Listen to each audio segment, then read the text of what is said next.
Welcome to स्टडीनिक्स पे मैं संतोष sir आपका स्वागत करता हूं। तो दोस्तों, आप लोग कैसे हैं? उम्मीद है बहुत ही अच्छे होंगे और अच्छे से अपनी तैयारी कर रहे होंगे। तो चलिए फ्रेंड, आज के लेक्चर में हम मैथ का मॉक टेस्ट लेंगे। देखते हैं कितने लोग कितना क्वेश्चन सही करते हैं। ये जो आपका टेस्ट हो रहा है फ्रेंड्स, वो आने वाले सभी एग्जामों के पॉइंट ऑफ व्यू से हो रहा है।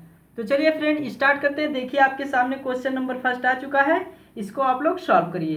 क्वेश्चन क्या है? यदि ए अनुपात बी बराबर 2:1 है और बी अनुपात सी बराबर 1:3, तो ए अनुपात बी अनुपात सी क्या होगा? यानी ए अनुपात बी अनुपात सी का अनुपात क्या होगा, यही आपसे पूछ रहा है। तो जब भी फ्रेंड ऐसा क्वेश्चन दे, अब यहाँ पे देखेंगे तो ए का वैल्यू क्या है? 2 है, और यहाँ पे बी की वैल्यू क्या है? 1 है, और इसमें देखेंगे तो बी की वैल्यू 1 है और सी की वैल्यू क्या है? 3 है। अगर फ्रेंड्स यहाँ भी बी है और यहाँ भी, इसकी वैल्यू यहाँ पे 1 है और यहाँ भी इसकी वैल्यू क्या है? बी की वैल्यू 1 है। अगर दोनों जगह पे सेम रहेगा, तो अगर हमें ए अनुपात बी अनुपात सी निकालना हो, तो ए की वैल्यू 2 है तो यहाँ पे 2 हो जाएगा, अनुपात लगाइएगा बी का अनुपात, तो बी की वैल्यू यहाँ भी 1 है और यहाँ भी, तो क्या हो जाएगा?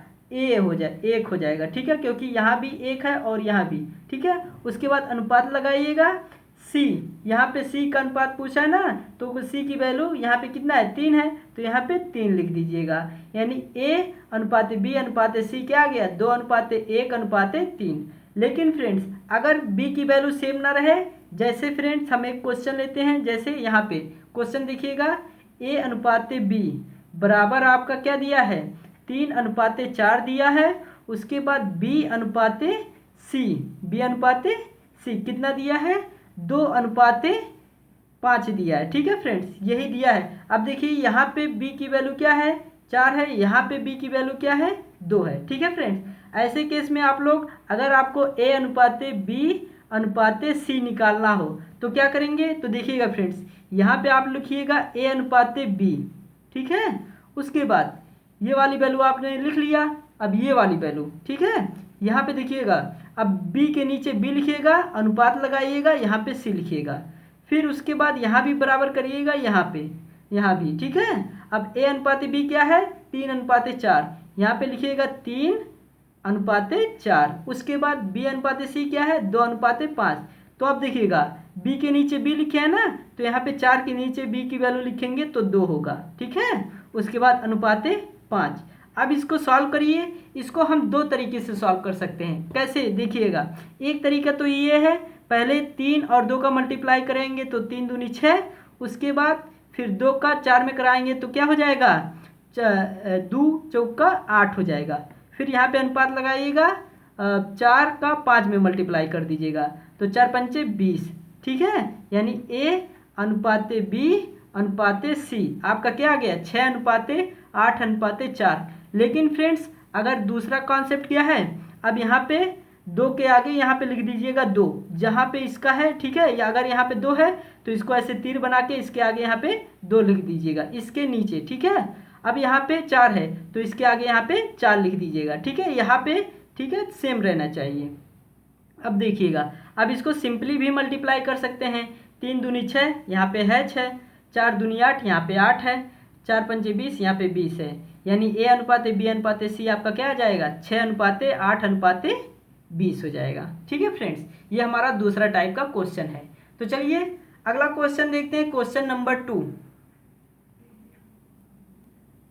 तो चलिए फ्रेंड, क्वेश्चन नंबर 2 भी आपके सामने आ चुका है। जल्दी से इसको सॉल्व करिए, जो कि आपके थंबनेल में था। देखिएगा, बहुत ही अच्छा क्वेश्चन है। अगर आप लोगों ने पहले ही सॉल्व कर लिया है तो अच्छी बात है, अगर नहीं सॉल्व कर पाए हैं तो इसको कैसे करेंगे सॉल्व, आइए सीखते हैं। देखिए क्वेश्चन क्या है, यदि 10 व्यक्ति या 18 लड़के एक कार्य को 15 दिन में पूरा कर सकते हैं, तो 15 व्यक्ति और 33 लड़के उससे दोगुने कार्य करने में कितने दिन लगाएंगे। यानी दोगुने कार्य को करने में कितने दिन लगाएंगे, यही क्वेश्चन में आपसे पूछ रहा है। तो जब भी फ्रेंड ऐसा क्वेश्चन दे तो सबसे पहले यहाँ पे लिखिएगा 10 मैन, ठीक है, यानी या यहाँ पे बराबर कर दीजिएगा 18 बॉय यानी लड़के।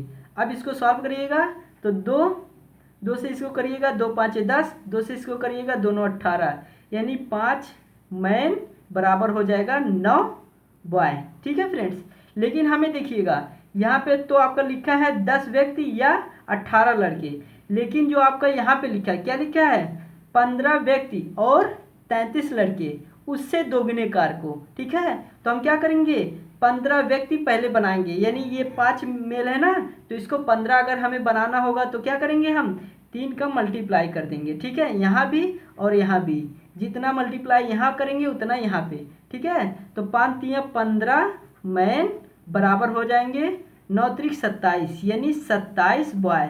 27 बॉय बराबर होंगे कितने 15 मैन के। ठीक है फ्रेंड्स, अब क्वेश्चन को सॉल्व करते हैं। क्वेश्चन में आप लोग क्या करिएगा, या तो बॉय या तो व्यक्ति का वैल्यू उठाइएगा या तो लड़के के यानी बॉय के। तो हम लड़कों की संख्या उठाते हैं, तो यानी कितने हैं 18 लड़के हैं, जो कितने दिनों में कर सकते हैं 15 दिनों में, 15 लगाइएगा।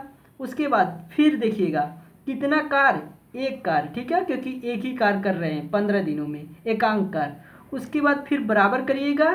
अब देखिएगा यहाँ पे हमने पहले लड़कों की संख्या लिया है, तो यहाँ भी हम लड़कों की संख्या लेंगे। ठीक है, तो पहले आप लोग यहाँ पे 33 लिखिएगा, प्लस ये जो 15 इन दोनों साथ में काम कर रहे हैं। ठीक है, तो 15 व्यक्ति। अब व्यक्ति को लड़का बनाने के लिए तो क्या करेंगे, यहाँ पे देखिएगा फ्रेंड्स, यहाँ 27 बॉय 15 मैन के अकॉर्डिंग काम कर रहे हैं, यानी 15 मैन के कैपेसिटी के कितना काम कर रहे हैं 27 लड़के। तो अब क्या करेंगे, इसमें 27 काउंट कर देंगे, क्योंकि ये 27 15 आदमी के बराबर हैं। ठीक है, उसके बाद फिर इसमें मल्टीप्लाई क्या कर देंगे, जो हमें कार चाहिए x दिन का चाहिए तो x मल्टीप्लाई कर दीजिएगा। उसके बाद 2 गुना, तो यहाँ पे 2 लिख दीजिएगा, यानी 1 का 2 गुना क्या हो जाएगा 2 हो जाएगा। अब सिंपली इसको सॉल्व करिएगा। ठीक है फ्रेंड्स, तो अब देखिएगा यहाँ पे 18 बटे में 15 1 हो जाएगा, और 27 और 33 को काउंट कर देंगे 60 मल्टीप्लाई x बटे में आपका क्या हो जाएगा 2। अब इसको सॉल्व करिएगा तो 15 चौक के 60 हो जाएगा। ठीक है फ्रेंड्स, अब 2 से कर दीजिएगा तो 2 दूनी 4। अब 2 से 18 को काटेंगे, दोनों 18, यानी यहाँ से x की वैल्यू क्या आ गई 9, तो यही हो जाएगा 9 डे में कार को समाप्त कर देंगे। ठीक है फ्रेंड्स, यही हो जाएगा इस क्वेश्चन का आंसर, क्योंकि हमने इसको क्या माना था, एक्स को टाइम माना था। चलिए, ये था हमारा क्वेश्चन नंबर 2। अब बढ़ते हैं क्वेश्चन नंबर 3 के पास। चलिए फ्रेंड, क्वेश्चन नंबर 3 भी आपके सामने आ चुका है, इसको भी आप लोग सॉल्व करिए। देखिएगा बहुत ही प्यारा क्वेश्चन है। क्वेश्चन क्या है, एक वस्तु को 5% लाभ पर बेचने पर व्यापारी को 5% हानि पर बेचने की तुलना में 150 अधिक मिल जाते हैं। तदनुसार व्यापारी ने वस्तु कितने में खरीदी होगी, यानी व्यापारी ने वस्तु को कितने में खरीदी होगी, यही आपसे पूछ रहा है। तो जब भी फ्रेंड ऐसा क्वेश्चन दे तो मान लेते हैं व्यापारी ने उस वस्तु को 100 रुपये में खरीदी होगी। कितने में व्यापारी, ठीक है, कितने में खरीदी होगी 100 रुपये में। अभी कुछ टाइम के लिए मान लीजिए, देखिए पहले 5% का लाभ हो रहा है, तो 100 में काउंट कर देंगे तो हमारा कितना हो जाएगा 105। फिर क्या हो रहा है 5% की हानि हो रहा है, क्या हो रहा है हानि। तो अब बताइए 100 में से 5 को माइनस कर देंगे तो बचेगा कितना 95। अब देखिएगा तुलना में, अब इन दोनों का डिफरेंस कितने का आएगा 10 का, जिसकी वैल्यू क्वेश्चन में कितना दिया है। अब इन दोनों में तुलना करेंगे तो 10 का डिफरेंस आएगा, जिसकी वैल्यू क्वेश्चन में 150 दिया है, यानी 150 दिया है। अब यहाँ से 1 की वैल्यू निकालेंगे तो क्या हो जाएगा 150 बटे में आपका हो जाएगा 10। ठीक है, अब 0 से 0 कट गया, यहाँ से 1 की वैल्यू आपकी 15 आ गई। लेकिन हमें वैल्यू कितनी की चाहिए, हमने अभी 100 माना है तो 100 की वैल्यू चाहिए। तो अब क्या करेंगे 15 में 100 का मल्टीप्लाई कर देंगे। ठीक है, तो यही वैल्यू कितना हो जाएगा 1500 रुपये, जो हो जाएगा इस क्वेश्चन का आंसर। तो हमारे किस ऑप्शन में है, ऑप्शन ए में है, जो हो जाएगा इस क्वेश्चन का राइट आंसर। ठीक है फ्रेंड्स, तो चलिए अगला क्वेश्चन देखते हैं, क्वेश्चन नंबर 4।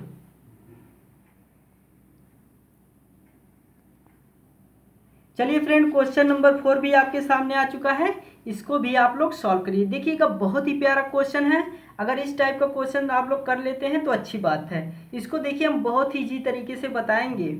25 लीटर नमक के एक घोल में नमक की मात्रा 6% है, तदनुसार उस घोल में कितना पानी और मिला दिया जाए कि नमक की मात्रा 5% हो जाए। यानी मिलाना क्या है, पानी मिलाना है। क्या मिलाना है, पानी मिलाना है। ध्यान दीजिएगा, यहाँ पे आप लोग पानी मिला रहे हैं, ठीक है।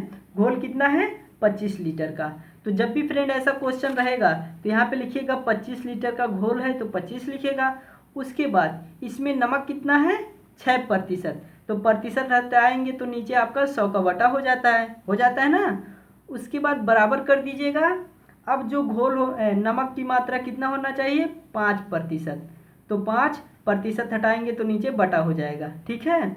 और यहाँ पे लिख देंगे जो नया घोल होगा, नया घोल उसको मान लेंगे यक्स, यानी यक्स का मल्टीप्लाई।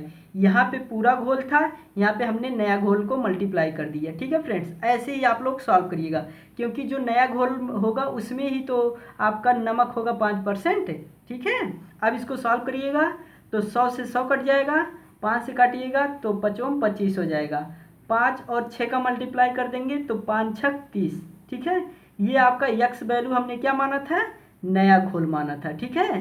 तो अब नया घोल, सॉरी यहाँ पे ये 30 होगा क्योंकि 5 6 30 हो गया, ठीक है।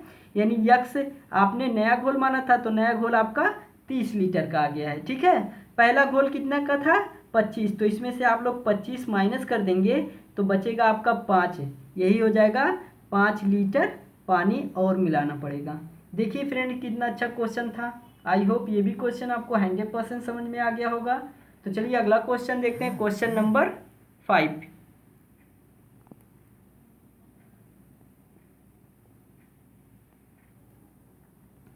क्वेश्चन नंबर 5 भी बहुत अच्छा क्वेश्चन है। क्वेश्चन क्या है, कितना दिया है देखिए, 10,000 पर 2 वर्ष के चक्रवृद्धि ब्याज और साधारण ब्याज का अंतर कितना दिया है, 25 रुपये का, ठीक है। तदनुसार वार्षिक ब्याज दर कितना होगा, यानी वार्षिक ब्याज दर आपसे पूछ रहा है। तो जब भी फ्रेंड ऐसा क्वेश्चन दे तो ये 10,000 क्या है, आपका प्रिंसिपल है, यानी मूलधन है। कितना है, 10,000। ये जो आपका दिया है 25, ये आपका डिफरेंस है। क्या है, डिफरेंस है 25 का, ठीक है। अगर डिफरेंस की वैल्यू आपको पता है क्या होता है, डिफरेंस बराबर आपका होता है P मल्टीप्लाई आर बटे में 100 का स्क्वायर, आर बटे में 100 का स्क्वायर, ठीक है। इसको देखिए फिर से लिख देते हैं, डी बराबर आपका होता है P मल्टीप्लाई आर बटे में 100 का स्क्वायर होता है, ठीक है फ्रेंड्स। अब देखिएगा डी की वैल्यू 25 है तो 25 लिखिएगा, बराबर P यानी मूलधन कितना है, 10,000 है, ठीक है। इसको 10,000 लिखिएगा। उसके बाद अब अगर हम 100 का स्क्वायर करेंगे तो कितना हो जाएगा, यहाँ पे आपका 10,000 हो जाएगा, ठीक है। अब यहाँ पे आपका आर का स्क्वायर हो जाएगा, क्योंकि आर एक क्या है, लेटर है। अब इसको सॉल्व करिएगा तो 10,000 से 10,000 कट जाएगा। अब आर स्क्वायर की वैल्यू कितना आ गया, 25, तो हमें आर की वैल्यू चाहिए, तो ये 25 पे क्या हो जाएगा, रूट हो जाएगा। तो अगर 25 पे रूट है तो इसकी वैल्यू क्या होती है, 5। तो आर की वैल्यू यहाँ से क्या आ गया, 5%, यानी दर आपका आ गया 5%, ठीक है। जो हो जाएगा इस क्वेश्चन का आंसर। तो हमारे किस ऑप्शन में है, ऑप्शन ए में है, जो हो जाएगा इस क्वेश्चन का राइट आंसर, ठीक है फ्रेंड। तो कैसा लगा ये लेक्चर, मुझे कमेंट करके ज़रूर बताइएगा। आज के लेक्चर में बस इतना ही, कल हम ज़रूर मिलेंगे। तब तक के लिए जय हिंद, वंदे मातरम। Thank you friends.